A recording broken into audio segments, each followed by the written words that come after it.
साचो सतराम। पण साहब विस्पतवार जे प्यार भरे अवसर ते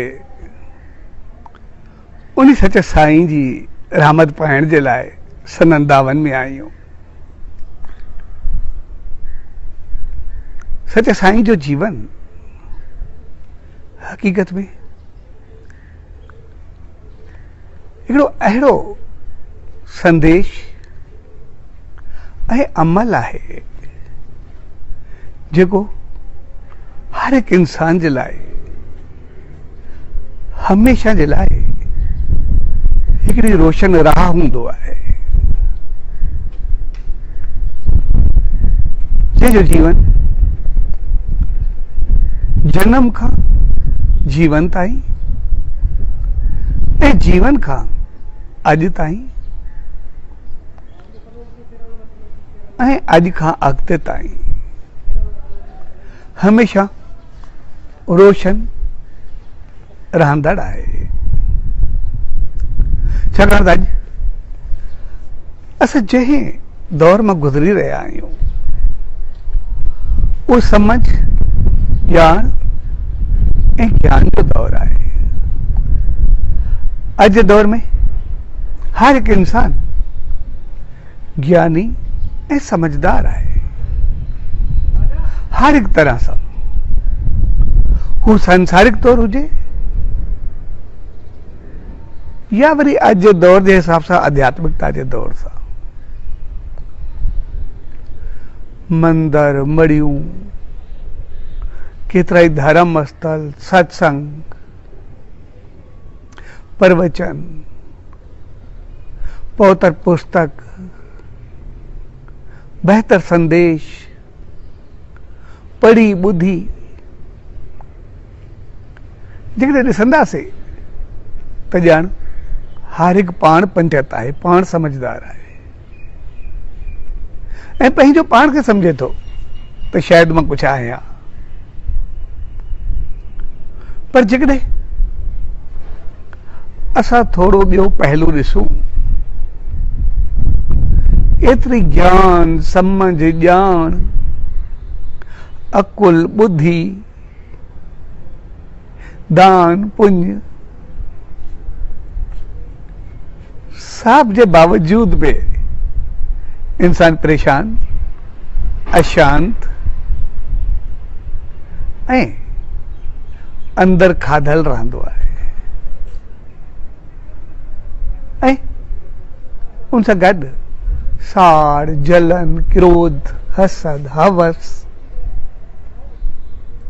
केतिरनि क़िस्म जा अवगुण विकार वासनाऊं सब भरियल आहे। जॾहिं त जेको बि ज्ञान समझ या ॼाण आहे उहो सभु अहिड़ो आहे जेको असांखे सदाई बहितर करे रखे, सदाई ऊंचो करे रखे ऐं अहिड़ो सम्झाए या सेखारे जो असां पंहिंजो पाण खे छा जो छा सम्झंदा आहियूं। पर उनजे बावजूद कुझु बि न। अगरि असां थोरो पोइते वेंदासीं, पोइ दौर खे ॾिसंदासीं त माण्हुनि में एतिरो ज्ञान समझ ॼाण विद्या अकुल बुद्धि चई सघजे थी एतिरी न हुई, पर उहे समझदार हॾ ॾोखी हिक ॿिए जा हमदर्द हिक ॿिए खे साथ ॾियण वारा दिल जा साफ़ ऐं नियत जा सच्चा मिलंदा। त पर उहो सभु छाजे करे? छो एतिरी ॼाण समझ ज्ञान सभु कुझु हूंदे पोइ बि एतिरो न ऐं अॼु वरी सभु कुझु हुजण जे बावजूद पोइ बि असां एतिरा पोइते उनकी वजह या कारण हकीकत में जेकॾहिं गहराई सां ॾिसंदासीं त पोइ वजह या कारण हकीकत में इहा आहे त अॻु में जेको ज्ञान समझ या ॼाण हुई उहा अमल जे लाइ हूंदी त इहो सभु कुझु मूंखे करणो आहे, इहो सभु कुझु मुंहिंजो जीवन हुजणु खपे, इहो सभु कुझु मुंहिंजी ज़िंदगी आहे। पर अॼु जो दौर जेको आहे उहो अमल न पर जेको धर्म आहे उहो सिर्फ़ु ॿुधणु ॿुधाइणु पढ़णु ऐं पढ़ाइण खे ई सभु कुझु सम्झो वेंदो आहे। अॼु जेको पढ़े या पढ़ाए ॿुधे या ॿुधे उहो ई बसि पंहिंजो पाण खे सॼी ॼाण वारो सम्झी करे वेही रहियो आहे। इन करे जेकॾहिं सिर्फ़ु पढ़ंदो ॿुधंदो ऐं अमल हूंदो ई न त पोइ छा मिलंदो? असुल कारण पोएं दौर में ऐं अॼु जे दौर में इहो ई रहियो आहे। पोएं दौर खे ॾिसंदासीं, हिकु हिकु वचन खे खणी करे इंसान पंहिंजे जीवन खे ऊचो बढ़ाए छॾींदो। असां सचे साईं खे ॾिसंदासीं, भक्ति हलंदे जॾहिं भगत साहब खे रेशमी कपिड़ा पातल आहे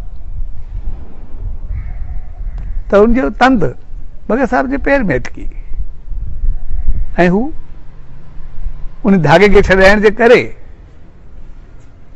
चोट में चोट न मिलाए सघियो। त सचो साईं सिर्फ़ु चयो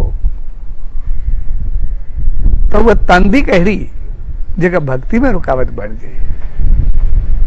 तंद त मालिक सां जुड़ियल हुजणु खपे। ऐं उहो ॾींहुं भगत साहब वरी कॾहिं रेशमी कपिड़ो न पातो, हमेशह सादा कपिड़ा। ऐं जीअं सचे साईं चयो त तंद मालिक सां कॾहिं भक्ति में रुकावट न, मालिक जी शेवा में रुकावट न।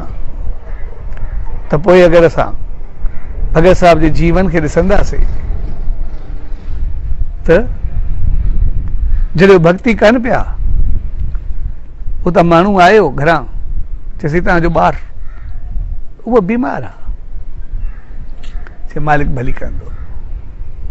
ॿियो माण्हू आयो, चयसि मालिक न रहियो आहे संसार में, तॾहिं बि चई जेका उन सचे साईं जी मर्ज़ी। ऐं भक्ति पूरी थी, झोली कई, सभिनी खे राज़ी कयो, घर आयो, क्रियाक्रम थी, सभु कुझु थियो। शाम जो वरी तयारु थियो त ॿिए पासे मूंखे पहुचणो आहे। चयो साईं घर में कमी आहे, चई मुंहिंजी आत्मा खे मालिक पंहिंजी रहमत पे रखंदो। पर प्रोग्राम ॾिनल आहे, जेके सभई माण्हू आयल हूंदा, घुर्जाऊ हूंदा, ज़रूरतमंद हूंदा, उन सचे साईं जे नाले ते आयल हूंदा, त पोइ उन सचे साईं जी रहमत हर कंहिंखे मिलणु खपे। यानी एतिरे करण खां बाद में बि उन वचन खयो त कॾहिं बि रुकावट न। भाई गणेशो हो सचे साईं खां बाद में जी ॻाल्हि आहे, हर किताब ईंदो त उनजे वॾनि हिकु ज़मीन हुई अविकी। ऐं आमतौर अॼु बि थींदो, अॻु में बि हुयो, ज़मीन ॾेई छॾबी, खातो कोन्हे करे पोइ ठीकु आहे, पोइ बाद में वरदासीं। जीअं उनजो पीउ गुज़ारे वियो त जेके उनजा ॿार हुआ उहे फ्री विया, त सौदो थियल ई न आहे। उनखे चवनि कोई लिख पढ़, कोई खातो, कोई शायदि। हूं त न, असां त ईअं कुंज में थियो, भई ॾिनोसीं, तव्हांखे पतो आहे, हिन जो को सबूत ई न आहे त छो। त जंहिं शख़्स हुन ज़मीन विकी, उन वञी करे सखर सिविल कोर्ट में केस कयो। जज पुछियो कोई सबूत या कुझु, चए कुझु बि न। उनखे घुराईंदोसीं को सबूत आहे, को लिख पढ़ आहे, असां सभु ॾियूंसि, ज़मीन हाणे ॾियूंसि, कुझु आहे त। हुन चयो न आहे, जेको शायदि चए शायदि बि न आहे, आम्हूं साम्हूं थियल हो। त जज चयो बाबा ॿियो कुझु, चइसि हिन जो भाउ हिकिड़ो गणेशो,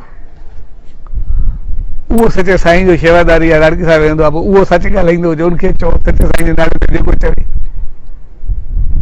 जॾहिं आया हुनजो भाउ गणेश खे चयऊं त तूं असांजी फेवर में शायदी ॾे। चयो सचे साईं जो हुकुम, मां सच ॻाल्हायां, मां छो कूड़ ॻाल्हायां, तव्हांखे पतो आहे, मूंखे पतो आहे, पैसा वरितल आहिनि, ज़मीन ॾिनल आहे। ऐं गणेश हो हक़ीक़त में थोरो दिमाग़ी तरह कमज़ोर बि हुयो उन वक़्तु, पर हुन चयो न सचे साईं जो हुकुम आहे, मां छो कयां। उनखे चयूं ठीकु आहे, अधु तूं खण, अधु सभई असां खणंदासीं। चयो मां खोट छो कयां, हराम जी कमाई छो खायां। अॻे चयूं सॼी तूं खण, पोइ बि पंहिंजे घर में हूंदी। त जंहिं महिल हाज़िरी ते विया त जज गणेश खां पुछो, हुन चयो साईं हाणे सचे साईं जो हुकुम आहे, सच ॻाल्हाइणु, हाणे हरू भरू थोरी लालच या हवस जे करे कूड़ ॻाल्हायूं, पैसा बि बाबा जा वरितल आहिनि, ज़मीन बि ॾिनल आहे, हाणे हिन जी नीयत ख़राब थी आहे, बाक़ी ॿियो कुझु बि कोन्हे, हक़ीक़त में ई आहे। सो मूंखे बि चईंदा सॼी तोखे ॾियूं, पर मां हराम खाई छो खायां, मालिक मूंखे पंहिंजो ॾींदो जेको बि आहे। ठीकु आहे, मां भाइरनि जी भेट में कमज़ोर आहे, मूंखे न आहे, हिकिड़ी अलॻि चीज़ आहे। बाक़ी सचे साईं खे मां, मुंहिंजो वचन आहे, मूंखे सच ॻाल्हाईंदा आहिनि, मां कूड़ छो ॻाल्हायां। ऐं उहा ज़मीन त जंहिंजी हुई उनखे मिली, पर सभिनी जो गणेश ते विश्वास एतिरो थियो त उनखे सचे साईं जो हुकुम आहे, इहो सच ॻाल्हाईंदो। उनजो जेको हल्को दुकान हो, सभु नियत सां उनखां सौदो वठंदा, ते कूड़ वारो माण्हू ई न आहे, खोच वारो माण्हू ई न आहे, सचे साईं जो शिष्य आहे। ऐं सभु उनखे ॾींदा। ऐं ॾिसंदे ॾिसंदे हू एतिरो वधियो जेको अंदाज़ न हो। सो हक़ीक़त में असां जॾहिं उन सचे साईं जी दामन में ईंदा आहियूं त पोइ उनजो मक़सदु हूंदो आहे जीवन पर अमल में, ज़िंदगी पर हक़ीक़त में, सिर्फ़ ॻाल्हियुनि में न, सिर्फ़ ॻाल्हियुनि ते रहिजी वञूं, कुझु बि न। ऐं अॼु जे दौर में जेको सॼी ॼाण, ज्ञान, समझ सभु कुझु हूंदे पोइ बि सकून, शांती, उहा हक़ीक़त जीवन जी उहा नाहे। उनजो कारण सिर्फ़ु इहो आहे छाकाणि त अॼु असां ॿुधण ऐं ॿुधाइण, पढ़ण ऐं पढ़ण खे सभु कुझु सम्झी करे वेही रहिया आहियूं, अमल खे कुझु बि न। पर हक़ीक़त में अॻु में एतिरी समझदारी, ज्ञान न हो, पर सकून, शांती, प्यार, मोहबत, ॾोखी, हिक ॿिए सां हलणु, अंदर जूं पवित्र भावनाऊं, बहितर सोच, बहितर वीचार, सभु कुझु उनजो कारण, छाकाणि त हिकु लफ़्ज़ उनजो जीवन संवारे छॾींदो, उहो अमल में अची वेंदो। हिकु हिकु अखर उहे अंदर में खणंदा हुआ, उहे पंहिंजे अमल में आणींदा हुआ। इन्हनि संतनि जो जीवन, संदेश, आदेश, क्रिया, हालत, अमल सभु खे ॾिसी करे पंहिंजो जीवन बणाए छॾींदा। इन करे असां सचे साईं जे जीवन खे ॾिसंदासीं। केतिरा ई इंसान सिर्फ़ु उनजो हिकिड़ो वचन खणी करे हू अॻिते हलिया ऐं उन वचन खे उन्हनि पंहिंजे जीवन में आंदो। जीअं भाई आसूदाराम जो मिसाल आहे, जॾहिं जतोइन जे गोद में रहंदा हुआ, नंढड़ी उमिरि में हो, त जॾहिं साईं जन ते जतोइन में विया, प्रोग्राम कयूं, वापसि पिया अचनि, नंढड़ो बालिक हुनजे पोयां पोयां पियो हले यको, जॾहिं राड़की साहिब अचनि पिया, तॾहिं सचे साईं चयुसि, काॾे चयसि तव्हां ॾे। सचे साईं चयुसि हाली तूं तरस नंढड़ो आहे, जॾहिं तूं गभरू थींदे, हाणे जवान थींदे, पोइ तोखे घुराईंदासीं। ऐं मूं चयोसीं जेको हुकुम। त जॾहिं साईं जन आया, जेसि ताईं उहो जवान थियो, एसि ताईं सचे साईं संसार छॾियो। जॾहिं जवान थी राड़की साहिब में आयो, बग़ैर साहिब खे अर्ज़ु कयूं, साईं सचे साईं चयो जॾहिं जवान थिए पहुचे, हाणे जेको हुकुम। मां अची विया। तॾहिं भगत साहब चयो त तूं गांइ जी शेवा कर। गांइ जी शेवा कर माना हुनजे लाइ हिकिड़ो लफ़्ज़ काफ़ी हो बसि। त हुन जेका गांइ जी शेवा कई, जेको बि कुझु कंदो, बाक़ी त खाधो पीतो संभार उहा त सभु ठीकु आहे, पर जॾहिं भाणो साफ़ कंदो त उन वक़्तु पाण लेथड़ियूं पाईंदो त जीअं कोई बहितर कंठो अहिड़ो कुझु हुजे त मूंखे लॻे उनखे न लॻे, उनखे एतिरो सुख मिले जो शेवा आहे। सो उन शेवा खे शेवा करे वरितो त शेवा छा थींदी आहे। ऐं पोइ जॾहिं कुझु वॾो थियो, सचे साईं खे ॿाॾायो, उनखे चयो साईं हाणे तव्हां मूंखे चयो जेको हुकुम। त सचे साईं उनजे प्यार मोहब्बत शेवा सिमरन याद तड़प से स्वीकार कंदे उनखे दर्शन ॾिनो। साईं जॾहिं उनखे नाम जी बख़्शिश जे लाइ अर्ज़ु रखियो त सचे साईं चयो ठीकु आहे, मां भगत खे चवां थो सो वो तोखे नाम ॾींदो, तूं वञ। त मक़सदु हिकु वचन खणण सां हुन पंहिंजे जीवन खे संवारे छॾियो, पंहिंजी ज़िंदगी बनाए छॾी। न सिर्फ़ पाण बणियो पर हक़ीक़त में पंहिंजो नालो रोशन कयो, पोयनि जे लाइ मिसाल बणियो, सचे साईं जी रहमत खे उजागर कयो ऐं केतिरनि खे हिकिड़ी बहितर प्रेरणा ॾिनी। त जॾहिं असां उन्हनि वचननि संदेश आदेश सत्संग खे पंहिंजे जीवन में आणींदासीं त पोइ हक़ीक़त में असांजो उत्थान थींदो, असांजी ऊचाई हलंदी। पोइ हक़ीक़त में इहो ज्ञान सार्थक थींदो, सफलो थींदो। इहे ॼाण सत्संग जेके बि आहिनि उहे बहितर थींदा। असांखे सुकून ऐं शांती मिलंदी, अंदर जूं ताक़ियूं खुलंदियूं, असां ऊचाइनि खे छुहंदासीं। जेकॾहिं ॻाल्हियुनि में रहिजी वेंदासीं त पोइ सचे साईं असांखे सम्झायो त रहिजी वेंदासीं। जे कुझु ॾींहं मानी माता जो मिसाल ॾिनो त सीढ़ी ते सचे साईं चयुसि पढ़णु पढ़ाइणु ॿुधाइणु ॿुधाइणु ॻाल्हियूं करणु, इहे सभु पहिरियों ॾाको। सिर्फ़ु असांखे ॼाण आहे, ख़बर आहे, बसि उनखां सवाइ बाक़ी कुझु बि न आहे। असां पढ़ूं लिखूं जेको बि चऊं हे कमु हीअं थींदो, जॾहिं ॼाण रखूं करूं कुझु बि न, पोइ छा थींदो। कारोबार ई न कयूं, संसार में ई न हलूं, छड़ो चऊं त मूंखे ॼाण आहे हीअं थींदो, त छा मिलंदो। पर जॾहिं पढ़ी लिखी कुझु बणिजी करे उनखे अमल में आणींदासीं त पोइ तरक़ी कंदासीं, पोइ सक्सेसफुल थींदासीं। तंहिंजे करे हक़ीक़त में कामयाबी जेका आहे उहा अमल सां मिलंदी आहे, ॻाल्हियुनि सां न। ॻाल्हियूं इन करे बहितर आहिनि त असांखे जे ॼाण पवे असां उन अमल खे बहितर अंदाज़ सां कयूं, चङे नमूने कयूं, कोई तकलीफ़ न थिए, बहितर सुठे तरीक़े सां कयूं। जॾहिं उहो सभु कुझु थींदो, सभु कुझु पंहिंजो पाण थी वेंदो, बहितर थी वेंदो, चङो थी वेंदो। जेको पाण सचे साईं जी रहमतुनि में आहियूं, हक़ीक़त में उनजो मक़सदु आहे पंहिंजे जीवन खे संवारणु। ऐं सचे साईं असांखे सभु रोशन रहूं ॾिनियूं, उनजो जीवन अमल बणिजी वियो। मूंसां अॼु बि केतिरा इंसान मिलंदा आहिनि, उहे त तमामु थोरा आहिनि जन सचे साईं जो दर्शन कयो, पर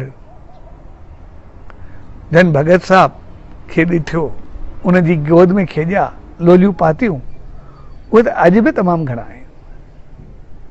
ऐं जॾहिं मां उन्हनि खां पुछंदो आहियां या अॻु में कुझु वक़्तु अॻु, हाणे वीचारा संसार छॾे विया आहिनि, पोड़ा जेके हुया, मुंहिंजी उन्हनि सां घणी हुई, मूंखे पुछंदासीं तूं मूंखे ॿुधाईंदा साईं भक्ति ते हलंदा, हक़ीक़त में 8-8 ॾह कलाक भगत साहब भक्ति कंदा, साईं जन 48 कलाक ताईं बि माचके में ॻायो, पर भगत साहब 8-10 कलाक ते जेको ॻाईंदा, चए साईं एॾो कुझु हूंदो, एॾो आनंद हूंदो, एतिरो हक़ीक़त हूंदी, हक़ीक़त में ज़रूरी चीज़ हूंदी उहा बि न उथी सघंदासीं, उहा बि चवंदासीं ॿ लफ़्ज़ रहिजी विया त कीअं कंदासीं।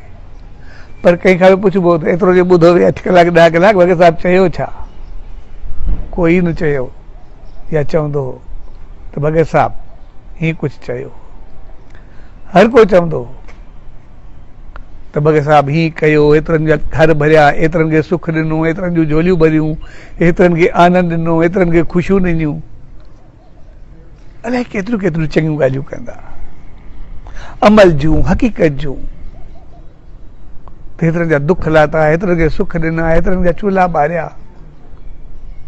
सो हक़ीक़त में हेतिरनि खे सही रस्ते ते आंदो, हेतिरनि खे उन सचे साईं जे नाम जे रंग में रंगियो। सो हक़ीक़त में जॾहिं उहो हुनजो जीवन हो त उन केतिरनि ई पातो। तंहिंजे करे हक़ीक़त में सचे साईं जो संदेश, सचे साईं जो जीवन उहो हिकिड़ो खुलियल किताब आहे जेको असांखे हक़ीक़त में ऊचाई ताईं पहुचाए, हक़ीक़त उन मालिक सां मिलाए। सो अॼु नाम दान जो ॾींहुं आहे, विस्पति आहे। असां सचे साईं जे नाम दान खे, उनजे नाम खे, उनजे सिमरन खे, उनजे ध्यान खे हक़ीक़ी रूप में, हक़ीक़त में, अमल में अहिड़ो त आणूं जो पंहिंजो पाण खे उन ऊचाई ते पहुचायूं जिते पहुचण खां बाद वरी बाक़ी कुझु रहंदो ई न आहे। अहिड़ो कुझु पायूं जंहिंखे पाइण खां बाद वरी बाक़ी कुझु बचंदो ई न आहे। यानी सचे साईं जी रहमतुनि खे पाए उन परमात्मा खे पाइण, सचे साईं जी रहमत खे पाइण, उनजी हक़ीक़त खे पाइण। सो अॼु खां असां नाम खे, ध्यान खे, शेवा खे, सिमरन खे पंहिंजो जीवन बनायूं, पंहिंजी हक़ीक़त बनायूं। छाकाणि त अॼु नाम दान यानी जीवन खे हक़ीक़ी रूप में पहुचाइण जो ॾींहुं आहे ऐं सचे साईं असांखे उन हक़ीक़त जो संदेश ॾिनो। साजी हिन प्यार भरी घड़ियुनि में उन सचे साईं दर इहा ई अरदास त पाण सभिनी खे अहिड़ी सुमत ऐं रहमत बख़्शे जंहिंजे नाम ध्यान जे रंग में रंगजी उन संदेश ऐं आदेश जे अमलनि खे पंहिंजो जीवन बणाईंदे शल उन ऊचाई खे पहुचूं जिते सचे साईं जी रहमत ऐं रहमत हुजे ऐं पाण साहब उन रहमत में सदाई रंगजी लाल थियूं। साचो सतराम, साचो सतराम, साचो सतराम।